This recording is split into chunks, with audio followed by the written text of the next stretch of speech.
We're going to touch base on South Australia. Now, Erin has already told me in advance she's not an expert in South Australia, so we're going to take her snapshots and stories over what is and isn't in South Australia as we dive into a little bit more about South Australia. Now, I know Erin was probably being very coy in saying she knows little about South Australia, but Erin, what's your connection, if any, to South Australia? What do you know about the election?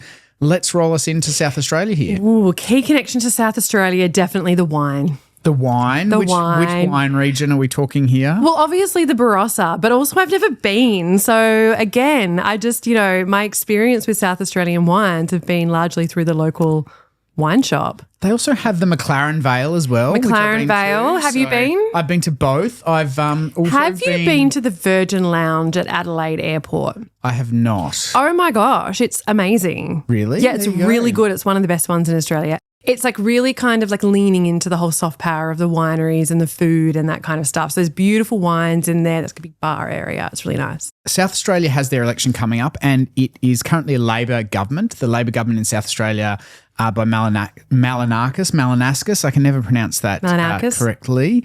But he's the Labor Premier. And if polling is any indication, there's a very slight, potentially more than slight potential that the opposition party in South Australia could be the Greens or One Nation because the Liberal Party's polling there is so diabolical. We'll know the outcome very, very soon. But let's do some quick check as to the fast facts of how the parliament works in South Australia. So South Australia has a 47-seat House of Assembly or lower house and a 22-seat Legislative Council in the upper election. So again, it's one of these bicameral systems of parliament. In the lower house or the House of Assembly, Labor has 28 votes, the opposition has 13 and there's a crossbench of 6. And in the Legislative Council, Labor doesn't quite have a majority. So it has 9 in the Legislative Council, an opposition of 7 and a crossbench of 6. So obviously not a majority in the upper house in South Australia. But they do have a working majority in the lower house. And Malley, as he's known, probably one of the more sort of centrist Labor leaders we have across Australia, similar to Minns coming from sort of the right or the more central side of the Labor Party. But they do have an election and the polling is looking dire for the Liberal Party. They are, yes. And so Anthony Green actually called this election as it will be a challenge to Mark McGowan's greatest ever win and majority in a state election or something to that effect, which would have been when there were only 2 Liberal members elected to Parliament in Western Australia. So that is pretty bad if Anthony Green is saying that for South Australia. Obviously, the leader of the opposition recently resigned, Vincent Tarzia. He was talking about having a young family, which he did. Like he has a very small baby and another child. With the two-party preferred vote of 66%, it was pretty sad for him running at 34% on 2PP. Yeah, absolutely. So really, really dire in South Australia. And look, there's some good candidates there and we've now got a female leader in South Australia, which does replicate this broader trend with the Liberals across New South Wales, Victoria, federally and South Australia. And so I guess the question is, can Ashton, who is the new Liberal leader, can she turn it around? It's a big ship to turn around.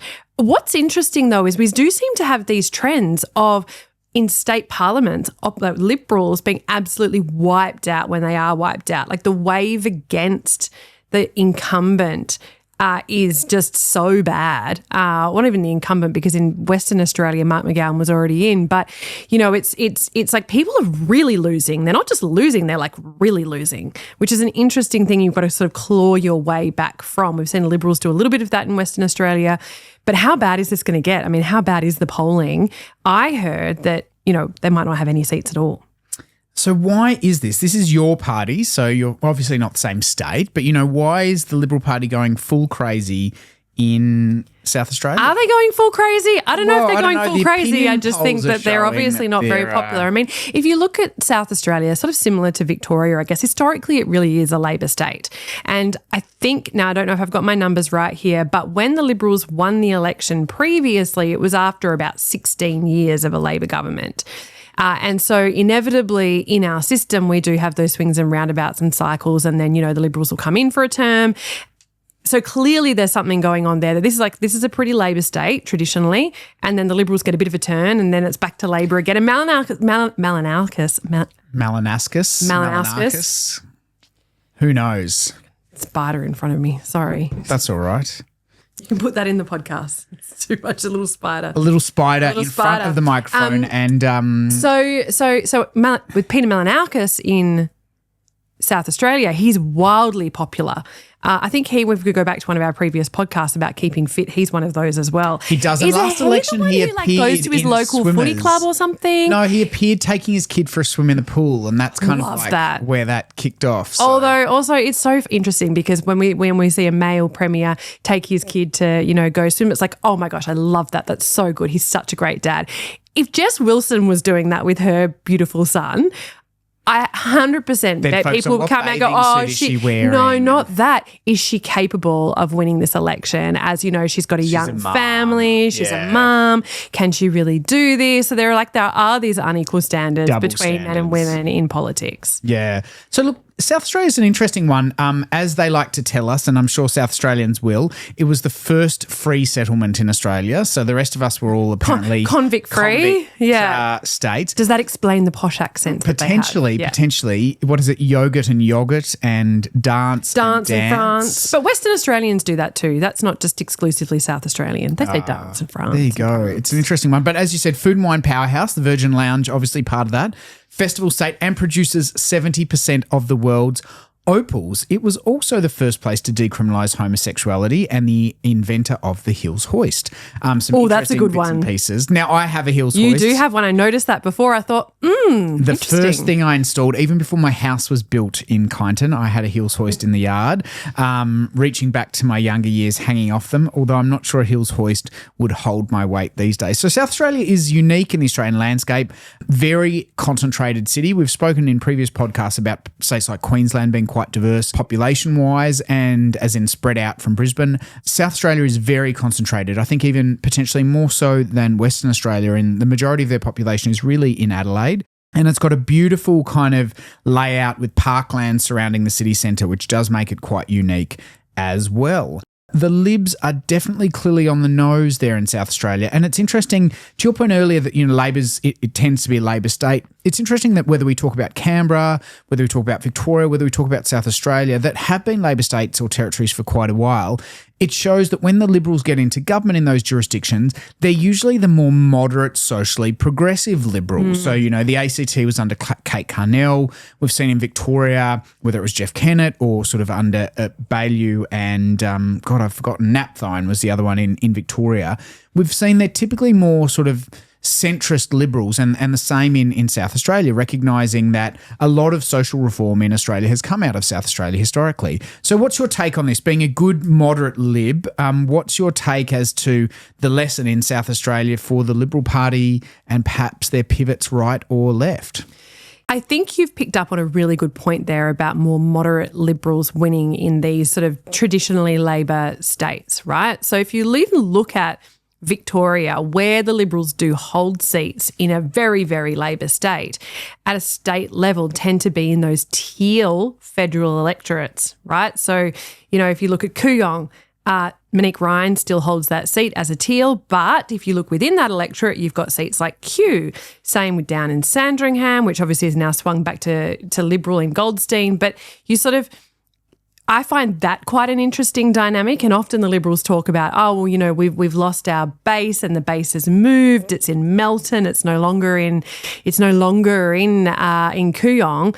I actually fundamentally disagree, because you can look at the state level politics and go, well, actually those voters are still here because the Liberals retain state seats in a way that they're not retaining them at a federal level. So maybe there's the same sort of lesson over in South Australia. Again, I'm not 100% sure on the politics of individual candidates over there, but if you're looking at it like being kicked out, I think they're all very right wing over in South Australia in the Liberal Party. And so my point there is, if you take the Victorian lesson, well, actually, perhaps teal style, very moderate, centrist, Liberal members are popular with people, and they will be able to vote them in. I mean, Kooyong almost flipped as well with Amelia Hamer at a federal level. But if you look at that with that overlay, you can kind of tell that the voters are still there because they're still voting for Jess Wilson.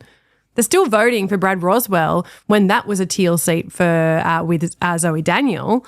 So the voters are there. It's perhaps the policy positions that are wrong. So as not the voters who are wrong. As we round out, I don't even know the opposition leader for South Australia, but I'd definitely be up for a gym, swim, or anything in between with Mallee as the premier over there. And I do genuinely think he is passing the pub test politically. Like, South Australia is a way better place now than it was sort of 4 years ago, and I enjoy my trips over there every single time. So it's a yes to both the government passing the pub test and hopefully winning this next election, and also catching up with Mallee for a social drink. Who's the leader of the opposition over there? Ashton Hearn. Ashton Hearn, there you go. You don't even know. No, how bad is that? And you know what? We live in an era. How long has she been there? Doesn't matter. Oh. Doesn't matter. I love how you go, I don't even know what her name is. Her name is Ashton Hearn. Before COVID era, I reckon most people didn't know who premiers were. You know, it was really only during COVID that became really apparent because there was so much leadership that was required and involved from our premiers, and also we got really cranky at some of them. And so everybody knew who Gladys Berejiklian was, everyone knew who Mark McGowan was, everyone knew who Anastasia Palaszczuk was, everyone knew who Dan Andrews was. And so we started that the politics of states became a lot more prevalent. And I think it's kind of stuck around a bit. I actually think in a way that it wasn't before. And so, yes, we should know Ashton Hearn's name. She's only 34. I've just Googled that. Very, very young. Well, you might say that she's young, but is she really? I mean, maybe in terms of today's politics, but if you look back historically, politicians, particularly when they were men, were younger. That's it. Right. So again, we have this double standard because this happened with Jess Wilson in Victoria. Everyone said, oh, no, she's too young. She's too inexperienced. But when you look at her experience, she's like, she is perfect for politics. I mean, you know, her background in business, her background in policy, her background in politics, like she's got a heavyweight political CV. But if it was a 35-year-old man, we're not going to be like, oh, they're too inexperienced or this and that, whatever. Again, we've talked already on this particular episode about this double standard. I'm surprised we haven't talked about it more, actually. But, you know, this Ashton Hearn is 35. She's like solidly in, you know, a middle of her career. Absolutely. And interestingly enough, less than 1 in 4 parliamentarians are aged 45 or under, and the average age of politicians in Australia is mid-50s. But South Australia also has a very, very young senator. Is that the 21-year-old? She'd be bringing down the average, who would absolutely bring down the average. And obviously Wyatt Roy from the Liberal Party. He was very young. Very young when he was first Baby elected. of the house, they get called. Are you having... Oh, yeah, I'm going to have like a nice McLaren Vale glass of wine with Ashton Hearn. Shiraz, Cab Sav. Yeah. What are we having in? Yeah, I'm gonna have a Riesling. A Riesling. There you go. A dry Riesling, not a sweet Riesling. I don't like the dry ones. I mean the sweet ones. Sweet ones.